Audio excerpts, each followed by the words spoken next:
Alright, so while I'm still working out the kinks of audio and figuring everything out on this channel here, I thought it'd be fun to do a little weekend side series.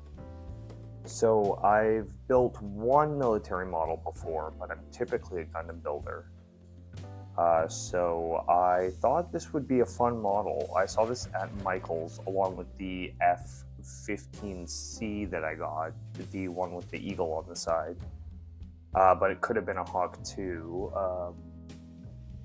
I'm certainly not much of a war historian, but I do have a bit of soft spot for Japanese warships, so I thought, why not an American one? And this one, when looking into it, interestingly enough, has a lot of Japanese history tied to it. This is actually, if you didn't know, the ship where the surrender and peace declaration or treaty, what have you, was signed, took place at the end of the war. Now, I actually don't know if there was a lot of battle that this did in the war. To my knowledge, I think this was made near the end of the war, but I could be wrong.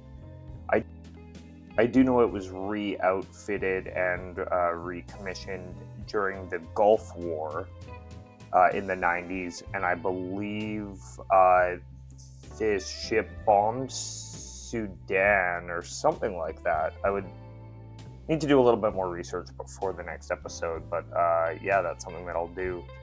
I'm planning for this to kind of be my weekend series where I just have something to edit and work on and kind of check in on where this boat is at each week.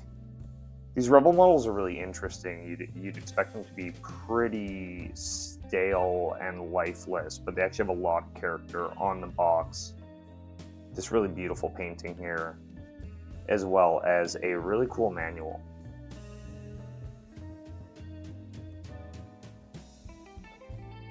So kind of just like one runner and then some big pieces and a manual here. The manual is pretty nice, so there's a little blurb there about the ship. I'll do a manual section at the end of the video where I'll go over the manual with you guys. A really nice map here as well. And I guess this is just where the ship was stationed.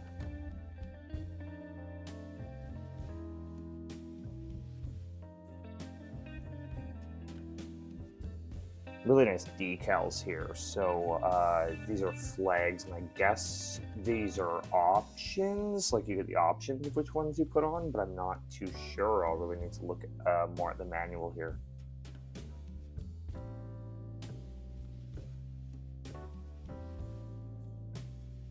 And then the classic blue back Revell water slides, and these are really interesting. They have a lot of slipperiness to them. They come off the paper really easily compared to some of the thinner ones I've used, like Bandai's.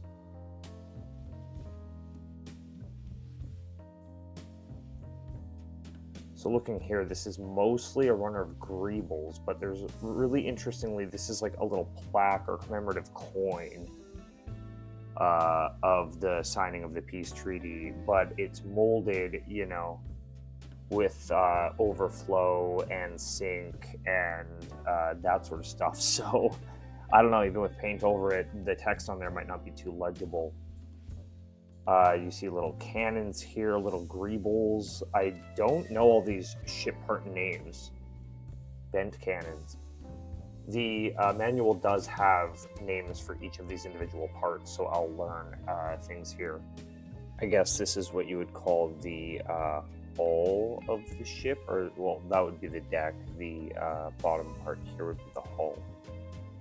One thing I'm very curious about is if people typically make these models to be watertight and properly weighted. That's something that I think would be very fun to do.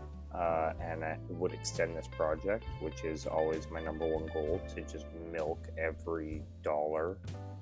Part of my reason for making the channel stretches kits even further. So I'm really excited to get to this. The F-15 that I put together didn't come together very well. It was a particularly old kitted model, and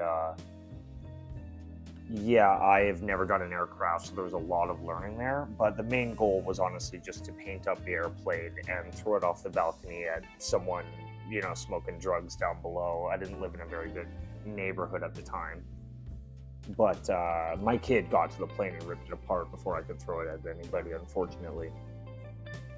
And that's kind of a thing, too, misdirected anger, misdirected emotions. When you really start to feel strongly, sometimes it's easy to send those emotions in the wrong direction. But yeah, try to get yourself grounded and think about where you're sending your hatred. Anyways, next time you'll see this boat, it'll probably be a bit glued together and sanded down, and we'll move on to the manual part now. One of the nation's most powerful naval vessels, the USS Missouri was the last of 4 Iowa-class battleships, the largest battleships built by the USN.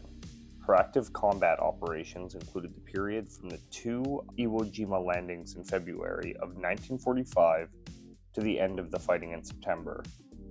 The most memorable mission of the Mighty Mo was when she was chosen as the scene of the historic signing of the peace treaty with Japan. This kit contains a copy of the plaque placed on her deck after the surrender documents were signed. So you can see here, A through F would be the colors that you would want to paint the respective pieces. And these are all of the labeled pieces with their, I guess, technical military names or nautical names. So yeah, that'll be fun to learn. I don't know anything about boats whatsoever. So yeah, I'm really curious about all of these greebles here. I really hope I didn't lose any in the box. I know there's a few rattling around, but I think I have them all. Cannons here. I feel like I'm gonna have to replace like 20 individual little metal cannons because they're all bent with that cheap plastic. So here, these are the cabins or the main structures of the ship, I assume.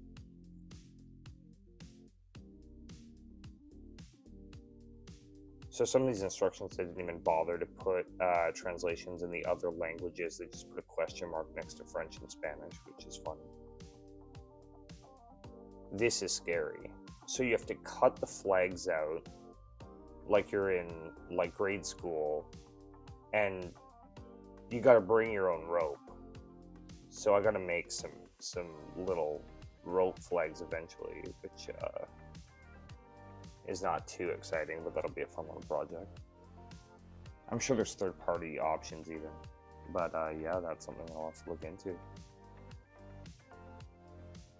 Originally, I would have read all this, but when I was trying, my voice gave out. It's a lot of paragraphs. There's a lot of context here about this boat. It's all pretty cool, so I will give you the luxury of slowing the video down and pausing here.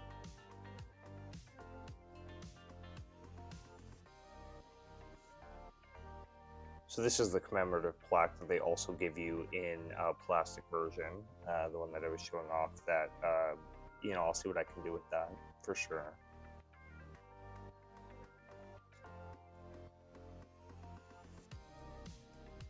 And this is a map where the ship was anchored at the time of surrender, it says here. So just off of Tokyo, Tokyo Bay. Interesting. So these would be the flag stickers that would go around your self-provided piece of twine or rope. I thought that they were stickers, like a sticker sheet, but it seems like they are just pieces of paper that you need to cut out with a good pair of scissors or your hobby knife, and then use white glue on, like the instructions say.